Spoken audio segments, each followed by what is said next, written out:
Hello student, welcome to English Guru classes. और आज मैं आपके लिए लेके आया हूँ एक न्यू चैप्टर जिसका नाम है non finite verb. Non finite verb क्या है? देखिए, non finite verbs, what are non finite verbs. देखिए, a non finite verb is a verb. एक नॉन फाइनाइट वर्ब वह वर्ब होती है that does not show tense, जो टेंस नहीं दर्शाती है, टेंस नहीं बनाती है, एंड डज नॉट चेंज, और बदलती नहीं है अकॉर्डिंग टू सब्जेक्ट, सब्जेक्ट के अनुसार। देखिए, एक वर्ब है नॉन फाइनाइट और एक है फाइनाइट वर्ब। फाइनाइट वर्ब वह होती है जो सब्जेक्ट के नंबर, पर्सन और टेंस के अनुसार बदल जाती है। ठीक है, जैसे अगर हम प्रेजेंट इंडेफिनिट के असर्टिव सेंटेंस की बात करें तो वहां पर अगर सब्जेक्ट ही है तो वर्ब में एस लगेगा, परंतु अगर सब्जेक्ट दे है तो एस नहीं लगता है। ठीक है, इस तरह के जो डिफरेंस होते हैं वो फाइनाइट वर्ब में होते हैं, नॉन फाइनाइट वर्ब में नहीं होते हैं। देखिए, फाइनाइट वर्ब टेंस दर्शाती है, टेंस बनाने में काम आती है। चेंज विद सब्जेक्ट, सब्जेक्ट के साथ बदल जाती है। Can be the main verb, और ये मेन वर्ब भी हो सकती है। ठीक है, नॉन फाइनाइट क्या है? डज नॉट शो टेंस, ये टेंस नहीं दर्शाती है। Does not change with subject, subject के साथ चेंज नहीं होती है। Can not be the main verb, और ये मेन वर्ब नहीं हो सकती है। ये तो मैंने अंतर देखे, अब एग्जाम्पल देख लेते हैं इसके। देखिए, यहाँ पे मैंने सेंटेंस लिए हैं, 4 सेंटेंस हैं। इनमें फर्स्ट में देखिए, I want to study English. देखिए, पहली वर्ब है वांट, ये क्या? स्टडी। तो यहाँ पे देखिए, फाइनाइट वर्ब क्या है? वांट है। नॉन फाइनाइट क्या है? टू स्टडी है। क्यों है वो आप आगे देखेंगे। देखिए, she wants to study medicine. अब यहाँ पे फिर वांट आया है, पर इसके साथ एस जुड़ा हुआ है। क्या जुड़ा हुआ है? एस जुड़ा हुआ है। क्योंकि रूल क्या है, जब प्रेजेंट इंडेफिनिट होता है तो ही सी इट के साथ और सिंगुलर नाउन के साथ वर्ब में एस जुड़ जाता है, जो यहाँ पे जुड़ गया। और देखिए, आई वी यू दे के साथ नहीं जुड़ता है, तो इसलिए यहाँ पे नहीं जुड़ा था। ठीक है, तो यहाँ जो वांट है वो वांट से वांट्स हो गई, परंतु जो स्टडी है वो सेम रही है। स्टडी क्या रही है? सेम रही है। इस पे ना तो आई का फर्क पड़ा है ना सी का फर्क पड़ा है, इसलिए कौन सी है? नॉन फाइनाइट है। थर्ड है, they want to study together. अब इसमें देखिए, दे आया था तो मैंने पहले ही बताया, जो बहुवचन है प्रेजेंट इंडेफिनिट में, सब्जेक्ट उनके साथ वर्ब का यूज जब करते हैं तो एस नहीं जोड़ते हैं, इनके साथ जोड़ते थे, ही सीट के साथ। तो इसलिए यहाँ पे सिर्फ वांट आया है, परंतु देखिए टू स्टडी फिर सेम रहा है, कोई चेंज नहीं हुआ। नेक्स्ट वन है, we wanted to study for the exam. यहाँ पे देखिए, अब वांटेड हो गया है, चेंज हो गई। तो जो चेंज होती है वो कौन सी होती है? फाइनाइट। और टू स्टडी चेंज नहीं हुई तो वो कौन सी है?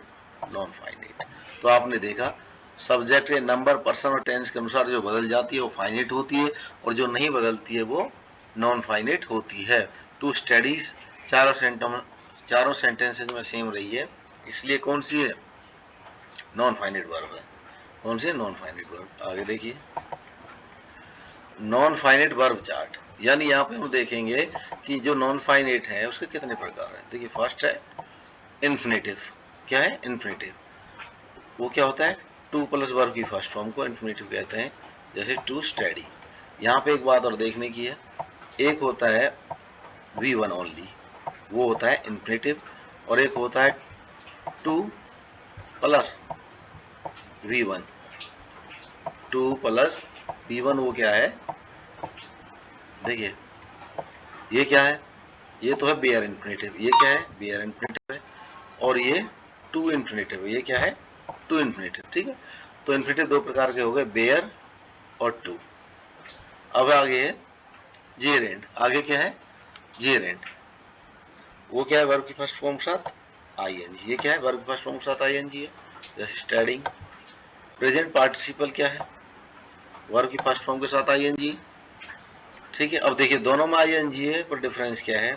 ये क्या काम करती है? नाउन का काम करती है, और ये एडजेक्टिव का काम करती है। किसका काम करती है? एडजेक्टिव का। और ये किसका काम करती है? नाउन का। ठीक है, ये नाउन का और ये एडजेक्टिव का। और जो इन्फिनेटिव है, नाउन का, एडजेक्टिव का और एडवर्ब का, तीनों का काम करता है। आगे देखिए, ये है पास्ट पार्टिसिपल। ये क्या होता है? वर्ब की थर्ड फॉर्म में होता है। और क्या है? Broken glass. तो यहाँ पे ग्लास की विशेषता क्या है? ब्रोकन। तो ये भी क्या हो गया, एडजेक्टिव हो गया, ये भी क्या हो गया, एडजेक्टिव हो गया। तो ये दोनों क्या काम कर रहे हैं, एडजेक्टिव का काम कर रहे हैं, ठीक है। अब दोनों के एडजेक्टिव में काम करने में कुछ अंतर होता है, वो जब हम रूल समझेंगे तब पता चल जाएगा। अभी इतना याद रखना है, प्रेजेंट पार्टिसिपल और पास्ट पार्टिसिपल ये एडजेक्टिव का काम करते हैं और जेरेंट नाउन का काम करता है, ठीक है। उसके बाद हमारा आता है perfect participle. Perfect participle having plus third form होती है। तो इसमें क्या होता है, कंप्लीटेड एक्शन को बताया जाता है। जब एक काम के बाद दूसरा काम होता है जल्दी से, तो वहां पर किसका प्रयोग करते हैं, हैविंग प्लस थर्ड फॉर्म का, ठीक है। जैसे having milked the cow he went to the market, यानी कि उसने क्या काम किया, पहले तो गाय का दूध निकाला तब बाजार गया है, ठीक है। तो इसमें बिल्कुल इतनी तीव्रता नहीं होती कि एक साथ हो जाए, तीव्रता होती है पर थोड़ा गैप होता है किसमें, परफेक्ट पार्टिसिपल में, यानी दो कामों के बीच थोड़ा सा गैप होता है पर तुरंत काम होता है, वो काम किया और फिर गया, थोड़ा बीच में थोड़ा सा टाइम लगा, ठीक है। इसमें दोनों काम एक साथ नहीं होते हैं। और प्रेजेंट पार्टिसिपल में दोनों काम एक साथ भी होते हैं, आगे जब सेंटेंस आएंगे पता चल जाएगा। प्रेजेंट पार्टिसिपल में क्या है, दोनों काम एक साथ चल रहे होते हैं। और परफेक्ट पार्टिसिपल में क्या है, एक काम के बाद दूसरे काम को दर्शाया जाता है, ठीक है। ये अंतर है इनमें।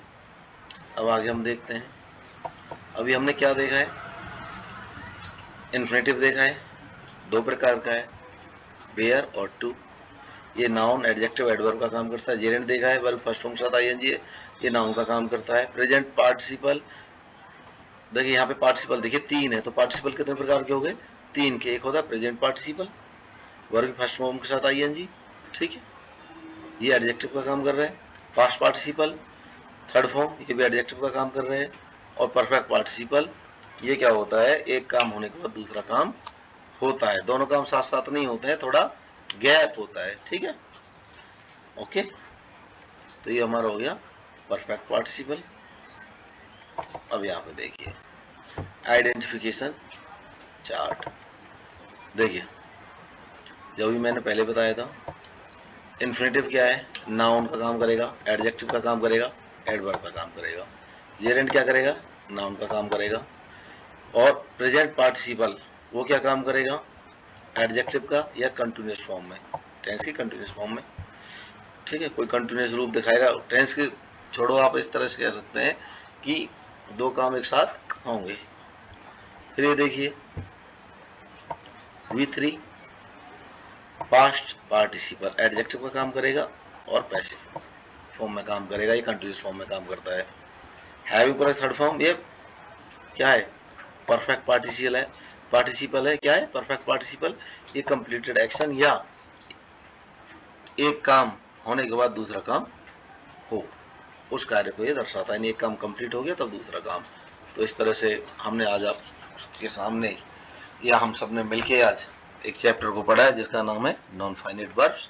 और जो नॉन फाइनाइट थी, इन्फिनेटिव होता है, जीरेंड होता है, प्रेजेंट पार्टिसिपल होता है, पास्ट पार्टिसिपल होता है और परफेक्ट पार्टिसिपल होता है नॉन फाइनाइट में। और ये फाइनाइट वर्ब से अलग होता है। फाइनाइट वर्ब सब्जेक्ट के नंबर, पर्सन और टेंस के अनुसार बदल जाती है। और इसके जो आगे रूल है, सभी के अपने अपने रूल होते हैं कि किसको कहाँ प्रयोग करना है। उसके लिए मैं आपके लिए एक नेक्स्ट वीडियो बनाऊंगा। तब तक के लिए आप मेरी वीडियो को लाइक करें, शेयर करें और मेरे यूट्यूब चैनल को सब्सक्राइब करें। Thank you.